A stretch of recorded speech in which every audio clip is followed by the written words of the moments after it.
A fotografia estava catalogada como retrato de casamento, família não identificada, circa 1882, arquivada na seção de imagens do Museu Histórico e Pedagógico de Campinas desde 1974. O papel albuminado apresentava manchas típicas de oxidação, bordas levemente corroídas pelo tempo e aquela coloração sépia característica das ampliações feitas por contato direto com negativos de colódio úmido. Durante décadas, ninguém havia prestado atenção especial àquela imagem. Até que, em abril de 2019, a conservadora Renata Figueiredo iniciou um projeto de digitalização em alta resolução de todo o acervo fotográfico do século XIX. O protocolo exigia escaneamento a 1200 dpi, tratamento digital para recuperação de contraste e catalogação detalhada de cada elemento visual presente nas fotografias. Renata já havia processado mais de 300 imagens quando chegou à fotografia do casamento de 1882. À primeira vista, era um retrato convencional. Um casal jovem posicionado diante de um cenário pintado, representando um jardim europeu, típico dos estúdios fotográficos da época. O noivo, um homem de aparência séria, vestia fraque escuro e gravata alta. A noiva usava vestido branco de mangas longas, com renda na gola, segurando um pequeno ramalhete de flores artificiais. Mas quando Renata ampliou a imagem para verificar detalhes do vestido, algo incomum surgiu na tela do computador.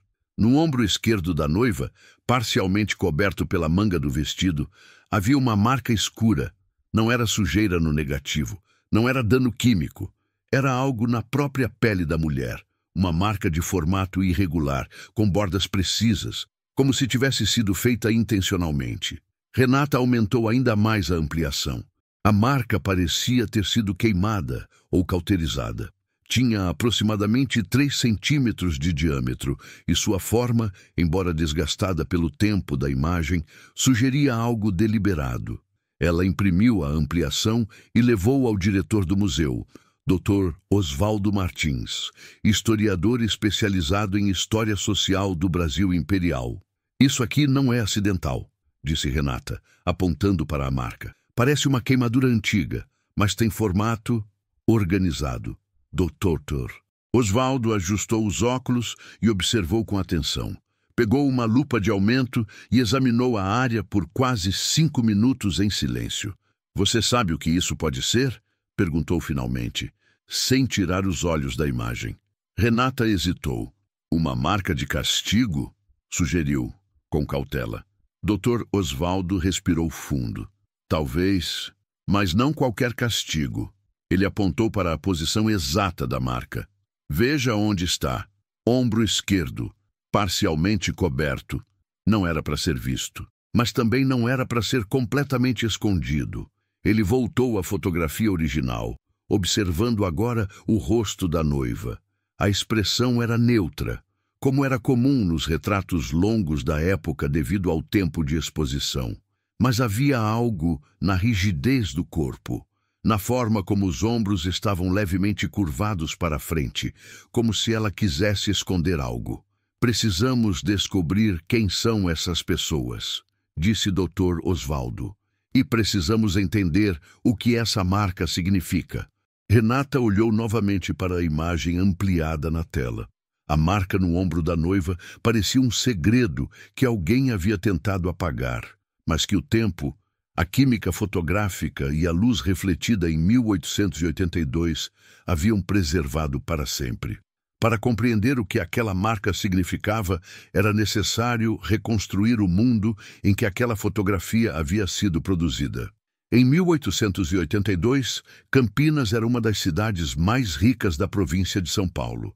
A economia girava inteiramente em torno do café, cultivado em dezenas de fazendas que cercavam a região. A riqueza gerada pela exportação cafeeira sustentava uma elite agrária poderosa, composta por fazendeiros, comerciantes e profissionais liberais que viviam na área urbana, mas cujas fortunas vinham diretamente das lavouras. A escravidão ainda era legal.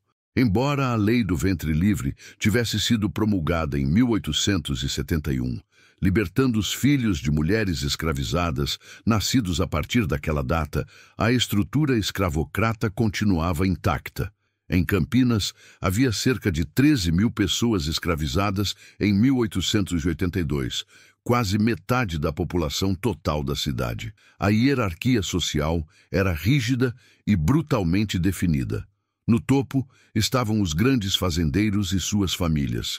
Abaixo deles, uma classe média urbana composta por comerciantes, médicos, advogados, fotógrafos, professores e funcionários públicos. Mais abaixo, trabalhadores livres pobres, em sua maioria brancos empobrecidos ou mestiços. E na base da pirâmide, a massa de pessoas escravizadas que sustentava toda a economia. Mas havia uma camada intermediária extremamente complexa e frequentemente invisível na documentação oficial: os libertos. Pessoas que haviam sido escravizadas e conseguido, por compra, herança, concessão ou fuga, sua liberdade formal. Muitos desses libertos continuavam vivendo em condições de extrema vulnerabilidade. Trabalhavam como domésticos, lavadeiras, costureiras, cozinheiras, amas de leite, carregadores, operários. Alguns conseguiam pequenos negócios, pouquíssimos alcançavam alguma estabilidade econômica, e todos carregavam marcas físicas, muitas vezes. A escravidão no Brasil não era apenas uma condição legal, era inscrita no corpo. Açoites deixavam cicatrizes permanentes nas costas, nos braços, nas pernas. Ferros quentes marcavam ombros, peitos, rostos. Correntes deixavam sulcos nos tornozelos e pulsos. Muitos libertos passavam o resto da vida tentando esconder essas marcas, cobrindo-as com roupas, maquiagem improvisada ou simplesmente evitando situações onde seus corpos pudessem ser vistos. Mas também havia marcas sociais, igualmente profundas. Libertos enfrentavam discriminação constante. Mesmo livres, eram impedidos de frequentar certos espaços, de ocupar certos cargos, de serem tratados com dignidade básica. Casamentos entre libertos e pessoas brancas, embora não fossem ilegais, eram raros e socialmente explosivos. A Igreja Católica, que controlava todos os registros de casamento da época, muitas vezes criava obstáculos burocráticos para dificultar uniões consideradas inadequadas. Quando um casamento interracial acontecia, era frequentemente resultado de uma das seguintes situações: relacionamento clandestino tornado público por gravidez, onde o homem branco, pressionado pela família ou pela honra, casava-se com a mulher negra ou parda para legitimar a criança. Casamento por interesse econômico, onde um homem pobre, mesmo branco, aceitava casar-se com uma mulher liberta que possuísse algum dote ou propriedade. Relação prolongada de concubinato, transformada em casamento formal apenas na velhice ou após anos de convivência. Imposição familiar ou coerção, onde a mulher, quase sempre negra ou parda, era forçada a aceitar o casamento como forma de ascensão social ou proteção. Esses casamentos eram sempre marcados por assimetrias brutais de poder. A mulher negra ou parda, mesmo formalmente casada, continuava subordinada não apenas ao marido, mas a toda a estrutura social que havia como inferior. Ela podia ser esposa no registro paroquial, mas continuava sendo tratada como criada, concubina ou propriedade doméstica na prática cotidiana. E havia outra camada de violência: a invisibilização do passado. Muitas famílias brancas que aceitavam esses casamentos por necessidade faziam questão de apagar qualquer rastro da origem escrava da esposa. Registros eram alterados, sobrenomes eram inventados, histórias eram reescritas. A mulher era instruída a nunca falar sobre seu passado, nunca mencionar suas origens, nunca revelar as marcas que carregava. Em 1882, Campinas tinha 3 estúdios fotográficos. Fotografar-se era caro e socialmente significativo. Apenas famílias com algum recurso faziam retratos formais, especialmente retratos de casamento. A fotografia era, por si só, um ato de afirmação social. Mas o que significava, então, uma mulher com uma marca de queimadura no ombro aparecer em um retrato de casamento formal? Dr. Osvaldo sabia que aquela fotografia guardava uma história de violência, silêncio e negociação social. Mas para reconstruir essa história, ele precisava descobrir quem eram aquelas pessoas. E para isso, ele precisava voltar aos arquivos. A primeira etapa da investigação foi tentar identificar o estúdio fotográfico onde a imagem havia sido produzida. Renata examinou cuidadosamente o verso da fotografia original. Havia uma marca tipográfica desgastada, quase ilegível. Fotografia moderna, Campinas. Dr. Osvaldo conhecia o nome. A fotografia moderna havia funcionado entre 1878 e 1891 na Rua Direita, centro de Campinas, e pertencia a um italiano chamado Vincenzo Pastore. O estúdio era conhecido por atender tanto a elite cafeeira quanto uma clientela intermediária. Pequenos comerciantes, funcionários públicos e, eventualmente, pessoas de origem modesta que poupavam para registrar momentos importantes. Dr. Osvaldo solicitou ao Arquivo Histórico Municipal acesso aos livros de registros comerciais da cidade entre 1880 e 1885. Depois de 3 semanas de busca, encontrou uma referência a um lote de negativos de vidro doados à prefeitura em 1923 pela viúva de Pastore. Esses negativos haviam sido transferidos para o Museu Histórico nos anos 1950, mas nunca foram completamente catalogados. Renata localizou as caixas no depósito do museu. Havia 142 placas de vidro, muitas trincadas ou com emulsão deteriorada. Cada negativo precisava ser manuseado com extremo cuidado. Usando luvas de algodão e uma mesa iluminada, Renata começou a examinar cada placa, uma por uma. Na 73ª placa, ela encontrou o negativo original do retrato de casamento. No canto inferior direito do negativo, havia uma anotação a lápis grafite, quase apagada. Senhor J. Almeida, pago. Era um sobrenome comum, mas era um começo. Dr. Osvaldo foi ao arquivo da Cúria Metropolitana de Campinas e solicitou acesso aos registros de casamentos da paróquia Nossa Senhora da Conceição entre 1880 e 1884. Os livros estavam em bom estado de conservação, escritos à mão em caligrafia gótica, característica dos escrivães eclesiásticos. Ele começou por 1882 e leu, linha por linha, todos os registros de casamento daquele ano. Em 14 de setembro de 1882, encontrou Joaquim Rodrigues de Almeida, natural desta freguesia, filho legítimo de José de Almeida, falecido, e Francisca Maria de Jesus, com Maria Rosa, natural de Mogi-mirim, filha natural de mãe incógnita, ambos desta freguesia, dispensadas as proclamações por licença episcopal. O termo filha natural de mãe incógnita era um eufemismo usado para indicar nascimento ilegítimo, frequentemente aplicado a filhos de mulheres escravizadas. A expressão dispensadas as proclamações indicava que o casamento havia sido feito com rapidez, sem o período normal de anúncio público, algo que geralmente ocorria em casos de gravidez ou pressão familiar. Dr. Osvaldo fotografou o registro e voltou ao museu. Ele e Renata agora tinham nomes: Joaquim Rodrigues de Almeida e Maria Rosa, mas precisavam de mais. Dr. Osvaldo retornou aos arquivos paroquiais e buscou pelo batismo de Maria Rosa. Em Mogi-mirim, na paróquia de Santana, encontrou o registro de 1860. Maria, filha natural de Rosa, escrava de D. Ana Gertrudes do Amaral, batizada nesta igreja em 3 de março de 1860. Maria Rosa havia nascido escravizada.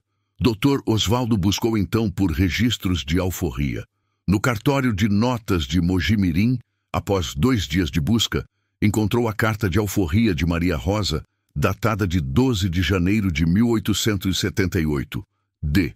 Ana Gertrudes do Amaral, viúva, concede plena liberdade à sua escrava Maria, parda, de 18 anos, por esta haver servido com fidelidade e por consideração aos bons serviços prestados. Maria Rosa tinha sido libertada 4 anos antes do casamento. Agora vinha a parte mais difícil, descobrir o que havia acontecido com ela após o casamento. Dr. Osvaldo foi ao cartório de registro civil de Campinas e buscou por óbitos. Em março de 1889, encontrou Maria Rosa de Almeida, 29 anos, casada, parda, falecida de febre puerperal em 18 de março de 1889. Ela havia morrido de infecção pós-parto, 7 anos após o casamento. Dr. Osvaldo sentiu um nó no estômago. Ele continuou procurando e encontrou, no mesmo livro, 2 registros de óbito infantil. João, filho de Joaquim Rodrigues de Almeida, e Maria Rosa, falecido com 2 dias de vida, em 20 de março de 1889. A criança havia morrido 2 dias após a mãe. Dr. Osvaldo fechou o livro e respirou fundo. Ele sabia que precisava continuar. Ele localizou o inventário judicial de Joaquim Rodrigues de Almeida, que havia falecido em 1903. No processo, constava uma única filha sobrevivente, Laura de Almeida Santos, nascida em 1883. Renata começou a buscar por descendentes de Laura, usando registros civis, árvores genealógicas de cartórios e, finalmente, redes sociais. Ela localizou uma bisneta de Laura, chamada Teresa Mendes, de 68 anos, residente em Campinas. Dr. Osvaldo ligou para Teresa e explicou a pesquisa. Ela se mostrou surpresa, mas interessada. Minha avó nunca falou muito sobre a família do lado da bisavó, disse Teresa. Mas minha mãe me contou que havia uma história triste, algo sobre a bisavó Maria Rosa ter sido maltratada. Dr. Osvaldo perguntou se ela tinha algum documento, carta, fotografia. Teresa hesitou. Tenho uma caixa velha com papéis da família. Nunca olhei com atenção. Posso verificar? 3 dias depois, Teresa enviou fotos digitais de alguns documentos. Entre eles, havia uma carta escrita à mão, datada de 1921, assinada por Laura de Almeida Santos. A carta era endereçada a uma prima e continha o seguinte trecho. Minha mãe sofreu muito antes de me ter. Ela nunca me contou tudo, mas eu vi as marcas. Ela dizia que eram de quando ainda era cativa, que o feitor a castigava com ferro quente quando ela era menina. Meu pai nunca falava disso. Depois que ela morreu, ele mandou queimar tudo que era dela, até as roupas. Doutor. Osvaldo leu a carta 3 vezes. A marca no ombro de Maria Rosa era uma cicatriz de tortura, uma marca de ferro quente aplicada quando ela ainda era criança escravizada.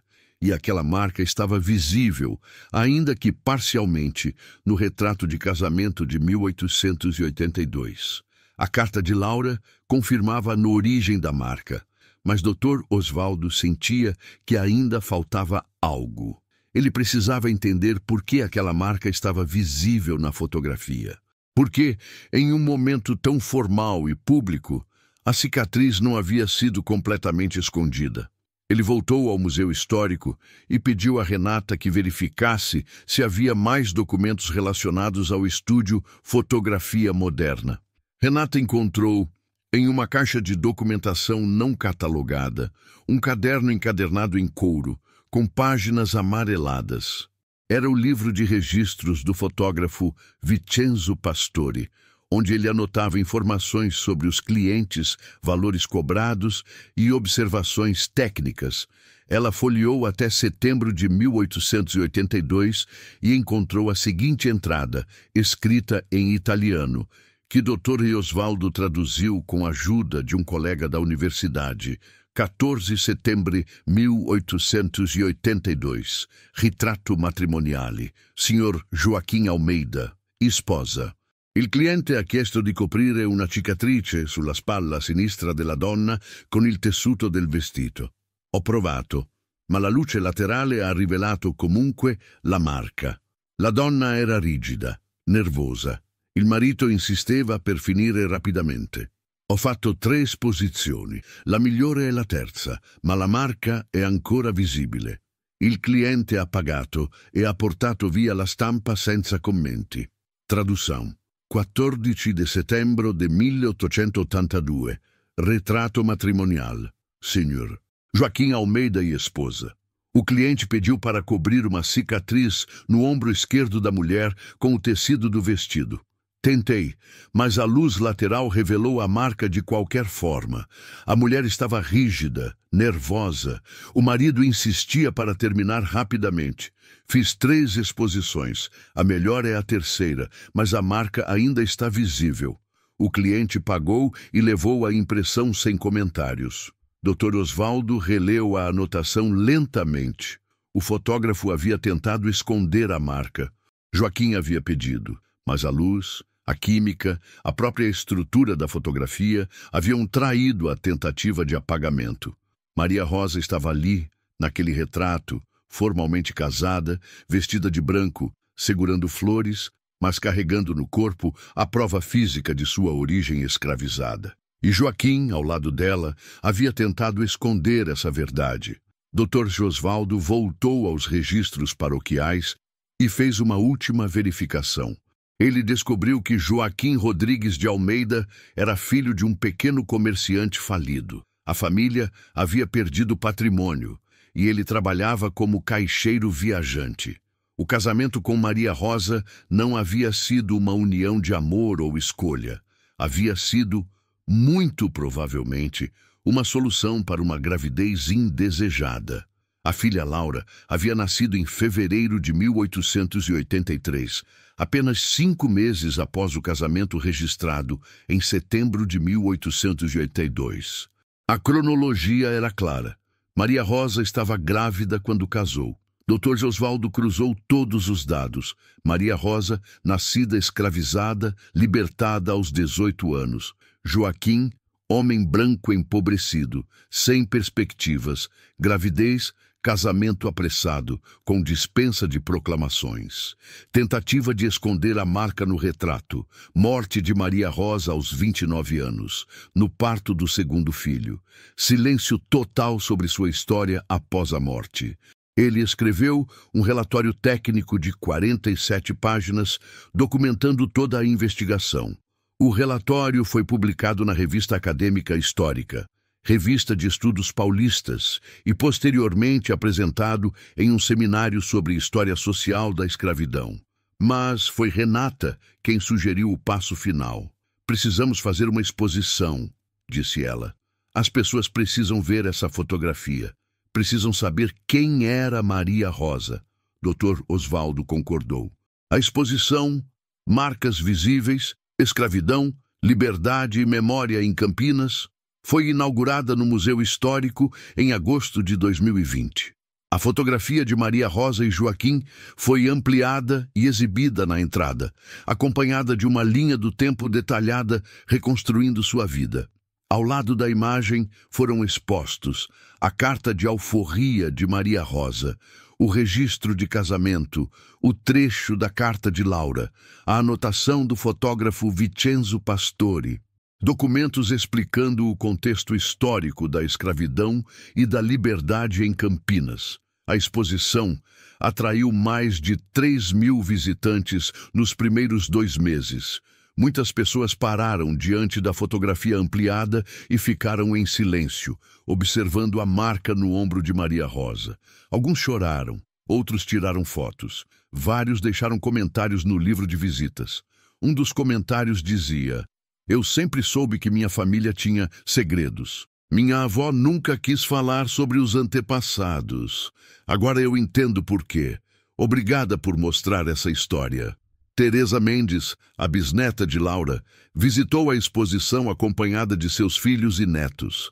Ela passou quase 1 hora diante da fotografia. "Eu nunca tinha visto o rosto dela", disse Teresa, com a voz embargada. "Minha mãe dizia que não havia retratos. Mas aqui está, ela existiu. Ela foi real. Dr. Osvaldo estava presente naquele dia. Ele se aproximou de Teresa e perguntou como ela se sentia. Triste, respondeu ela, mas também aliviada, porque agora a história dela não está mais escondida.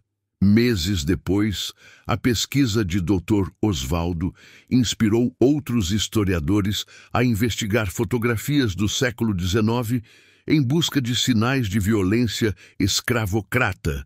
Diversos estudos foram publicados, revelando cicatrizes, marcas de ferro, sinais de castigo físico em retratos que, à primeira vista, pareciam inocentes registros familiares. A fotografia de Maria Rosa tornou-se um símbolo. Ela representava todas as mulheres negras cujas histórias foram apagadas, cujos corpos foram marcados, cujas vidas foram reduzidas a silêncios e eufemismos nos registros oficiais. Mas ela também representava resistência. Porque, apesar de todas as tentativas de esconder a marca, apesar do fotógrafo ter ajustado a luz, apesar do vestido ter sido posicionado para cobrir a cicatriz, a marca permaneceu. A química fotográfica, indiferente às intenções humanas, havia registrado a verdade. E aquela verdade, preservada em uma placa de vidro guardada por mais de um século, havia finalmente voltado à luz. Epílogo documental. A fotografia de Maria Rosa e Joaquim permanece em exibição permanente no Museu Histórico e Pedagógico de Campinas. O negativo original foi restaurado e armazenado em condições controladas de temperatura e umidade. Em 2022, Teresa Mendes e seus descendentes organizaram uma cerimônia no Cemitério da Saudade, onde Maria Rosa está enterrada em uma sepultura sem nome. Eles instalaram uma placa com os seguintes dizeres: Maria Rosa de Almeida, 1860-1889, nascida escravizada, liberta, mãe, mulher, cujo nome foi quase esquecido, mas cuja história agora será lembrada. Dr. Osvaldo continua pesquisando histórias de libertos em Campinas. Ele guarda, em seu escritório, uma impressão ampliada da fotografia de Maria Rosa. Quando jovens pesquisadores perguntam por que ele escolheu estudar esse tema, ele aponta para a imagem e diz: porque cada fotografia antiga guarda um segredo. E nossa obrigação, como historiadores, é ouvir o que essas imagens estão tentando nos dizer. Renata Figueiredo, que descobriu a marca ampliando a imagem, agora coordena um projeto nacional de digitalização e análise forense de fotografias do século XIX. Ela já identificou marcas de violência escravocrata em mais de 60 retratos, e em cada um desses casos ela lembra de Maria Rosa, a mulher que foi fotografada com um vestido de noiva, segurando flores, ao lado de um marido que tentou esconder sua história. Mas a luz, testemunha implacável, não deixou. A marca permaneceu. E agora, mais de 140 anos depois, Maria Rosa não está mais em silêncio.